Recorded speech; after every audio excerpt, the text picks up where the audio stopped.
Watergate was first and foremost a political war between the president, Richard Nixon, and the media, which in those pre-cable days meant ABC, CBS, NBC, the New York Times, and the Washington Post. Why? What did the media have against Nixon?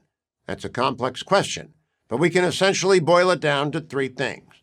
One, he was despised by the East Coast liberal elite, of which the Washington Press Corps was a key component. Two, he was a staunch anti-communist. The media considered the communist threat to be overblown. Three, he refused to abandon South Vietnam. Nixon insisted on a peace with honor. The media was entirely anti-war. Even though Nixon spent most of his adult life in New York and Washington, he never fit in.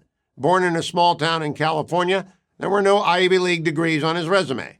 To make matters worse, while not being a part of McCarthyism, he made his reputation aggressively exposing Alger Hiss, a communist in the U.S. State Department in the late 1940s.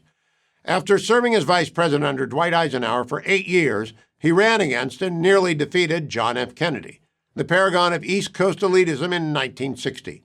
Then, 8 years later, and much to the media's dismay, Nixon mounted an improbable political comeback to win that year's presidential election.